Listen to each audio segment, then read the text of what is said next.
Zoran the moron wins big with his commie socialist picks in New York.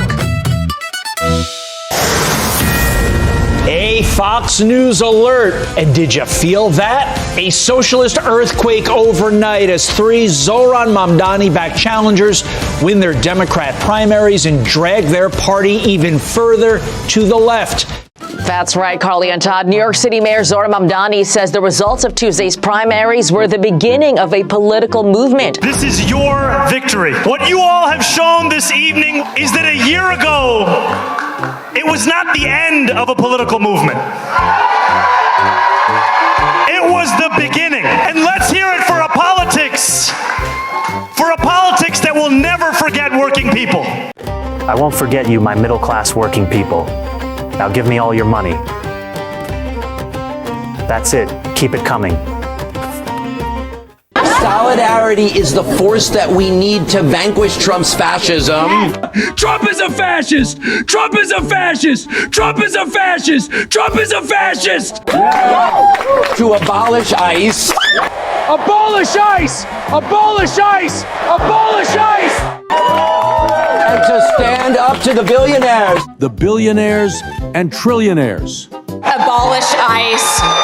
Free Palestine. Free, free Palestine. Free, free, free Palestine. Organize your union. What do we want? Justice. When do we want it? Now. And join DSA. What we have delivered here today is a clear mandate that the era of taking a check and cashing a check and calling it representation is over. That being said, please send the Democratic Socialists of America all your hard-earned money so we can be rich and you can be all equally poor. Fox News, I tried. She's a radical.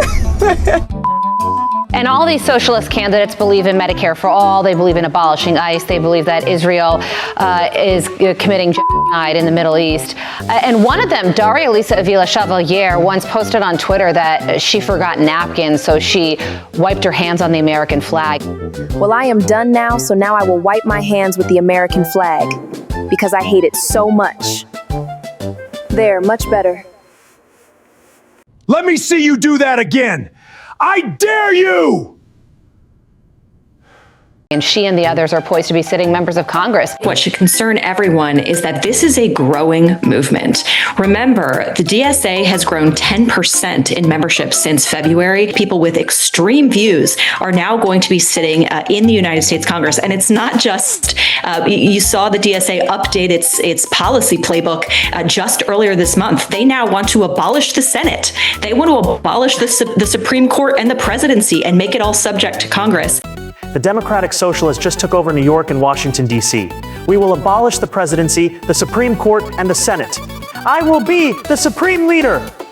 In addition to a whole host of other things that they've talked about for years, like borders aren't real, Mayor Mamdani can rightly, at least after tonight, claim the right as kingmaker of the left.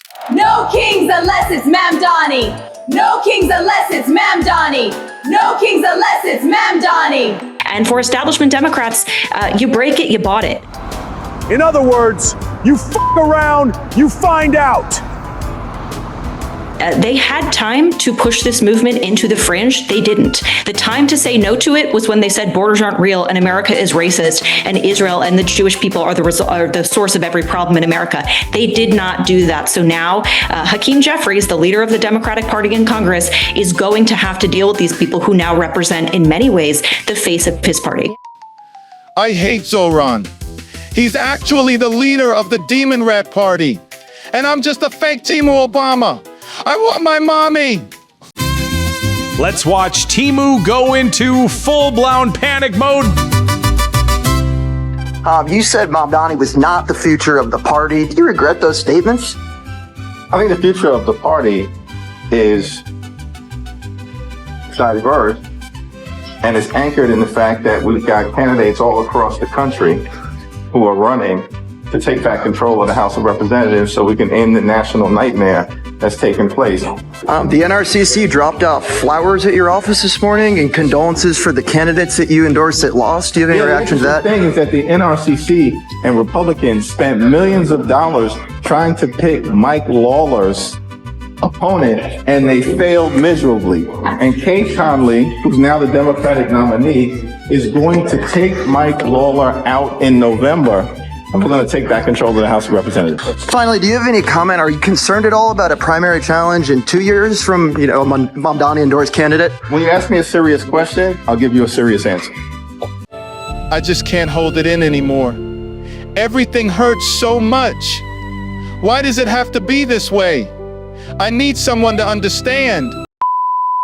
And the DSA is calling New York City the Commie Corridor. That's a new one, so I don't know if I should toss it back to you and say live from the Commie Corridor or live from the Big Apple. But one more thing here is we're going to have to see. The question is Zoran Mamdani's playbook going to work in November? That's the big question that I think those Democratic leaders are watching too, Bill.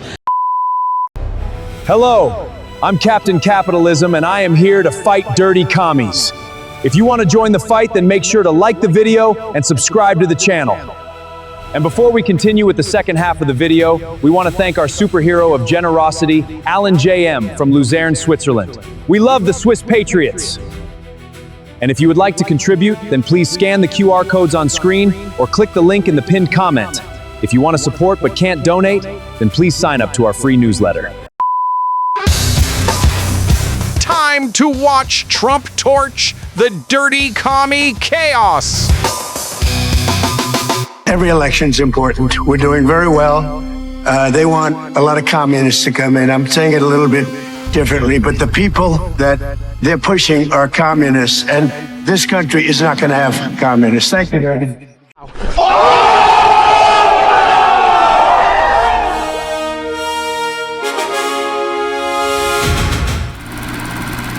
Recognizing a communist, physical appearance counts for nothing. If he openly declares himself to be a communist, we take his word for it.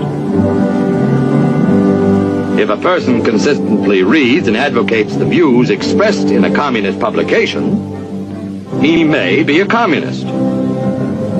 If a person supports organizations which reflect communist teachings, or organizations labeled communist by the Department of Justice, she may be a communist. If a person defends the activities of communist nations while consistently attacking the domestic and foreign policy of the United States, she may be a communist. If a person does all these things over a period of time, he must be a communist. But there are other communists who don't show their real faces, who work more silently. A city that once reached for the clouds, only to find itself buried under the weight of its own promises. A place where every problem came with a committee, every solution came with a slogan, and every citizen was handed a bill for someone else's utopia. They marched beneath banners of equality, only to discover a curious thing. When ownership disappears, responsibility vanishes with it. Tonight's lesson comes from New York City, where the towers still stand in fading light, and the people still line up for a dream sold cheap in the bargain basement of ideology. And so communism came to the Big Apple, not as a bite, but as a bruise, rotting the core while promising a sweeter harvest. A city built by the engine that lifted millions from poverty now watches that engine dismantled, piece by piece, and carted off into Puppetgate's twilight zone.